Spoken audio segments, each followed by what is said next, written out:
صدر مملکت کے بیان کے بعد ایوان صدر میں ہلچل، عارف الوی نے اپنے سیکرٹری وقار احمد کو عہدے سے ہٹانے کی سفارش کر دی۔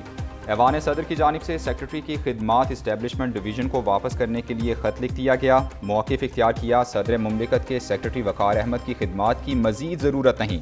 ایوان صدر نے پاکستان ایڈمنسٹریٹو سروس کی 22 گریڈ کی افسر حمیرہ احمد کی خدمات مانگ لی۔ آفیشل سیکرٹ ایکٹ کے تحت اسلام آباد میں عدالت قائم، سائفر کیس میں شاہ محمود قریشی کو عدالت میں پیش کیا گیا۔ ایف آئی اے کی استدعا پر شاہ محمود قریشی کا 4 روزہ جسمانی remand Manzoor. A T C کے جج ابو الحسنات ذوالقرنین کو آفیشل سیکرٹ ایکٹ کے تحت قائم عدالت کے لیے اضافی چارج دیا گیا۔ جج ابو ul Hasnat Zulqarnain official secret act کے تحت درج مقدمات کی سماعت کریں گے۔ تمام مقدمات کی ان کیمرہ سماعت ہوگی۔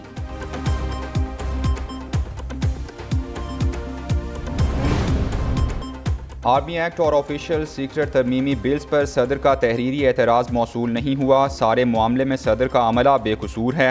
دونوں بلز منظوری کے تمام مراحل مکمل کر کے صدر کو بھجوائے گئے۔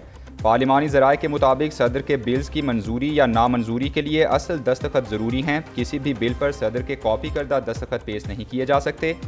دونوں بلز چیئرمین سینٹ اور اسپیکر قومی اسمبلی نے بھجوائے۔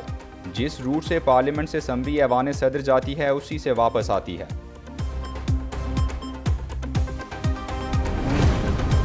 سینیٹر رضا ربانی نے صدر عارف الوی کے خلاف تحقیقات کا مطالبہ کر دیا۔ صدر نے غلط بیانی کی ہے تو ان کے خلاف کارروائی ہو سکتی ہے۔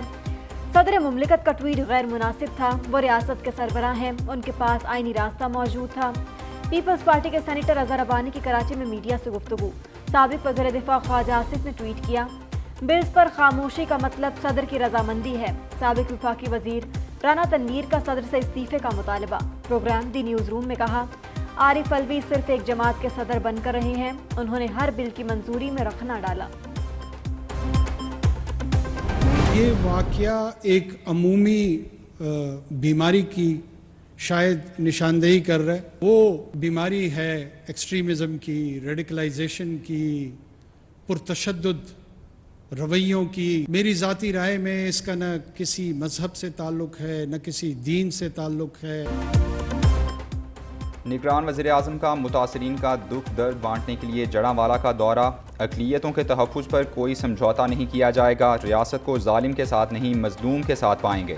نگران وزیراعظم انوار الحق کاکڑ کا جڑاں میں تقریب سے خطاب، کہا انتہا پسندی کی بیماری کا کسی مذہب سے تعلق نہیں، ملزمان کو انصاف کے کٹہرے میں کھڑا کریں گے، ہمارا رویہ الفاظ سے زیادہ عمل سے نظر آئے گا۔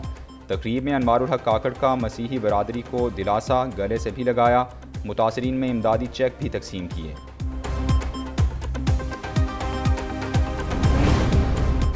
جڑاں میں توڑ پھوڑ کا کیس عدالت عظمیٰ میں سنا جائے گا۔ سپریم کورٹ میں درخواست کل سماعت کے لیے مقرر۔ چیف جسٹس عمر عطا بندیال نے جڑاں واقعے پر 3 رکنی بینچ تشکیل دے دیا۔ Chief justice Umar Ata Bandial, justice اطہر من اللہ اور جسٹس شاہد وحید بینچ کا حصہ، متعلقہ فریقین کو نوٹس جاری۔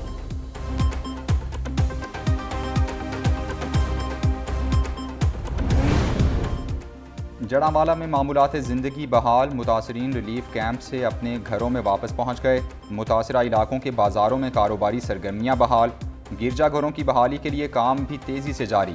آگ سے جلنے والے بجلی اور گیس کے میٹر تبدیل کر کے نئے لگا دیے گئے۔ ادھر سانحہ جڑاں کی تحقیقات کے لیے کمیٹی قائم۔ محکمہ داخلہ پنجاب نے نوٹیفیکیشن جاری کر دیا، کمیٹی سانحے میں ملوث عناصر کی نشاندہی کرے گی۔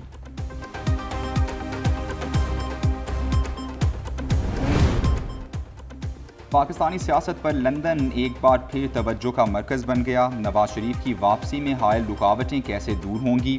الیکشن میں حریفوں کو کیسے ہرانا ہے؟ کیا نون لیگ کسی سے سیٹ ایڈجسٹمنٹ کرے گی؟ سلگتے سوالات کا حل ڈھونڈنے شہباز شریف لندن پہنچ گئے۔ صدر مسلم لیگ نون کے ساتھ ان کے صاحبزادے سلیمان شہباز بھی لندن پہنچے۔ شہباز شریف کی بڑے بھائی اور پارٹی قائد نواز شریف سے ملاقات طے، پارٹی کی سینئر قیادت بھی لندن میں موجود۔ نواز شریف کی وطن واپسی اور پارٹی کے دیگر امور پر مشاورت ہوگی۔ الیکشن کمیشن نے نئی حلقہ بندیوں کا باضابطہ طور پر آغاز کر دیا۔ سیکریٹری الیکشن کمیشن کی زیر صدارت آئندہ عام انتخابات کی تیاریوں سے متعلق اہم اجلاس۔ اسپیشل سیکریٹری الیکشن کمیشن کی سربراہی میں اعلیٰ سطح کمیٹی قائم۔ ادھر الیکشن کمیشن نے نگران حکومتوں کے لیے مزید ہدایت جاری کر دی۔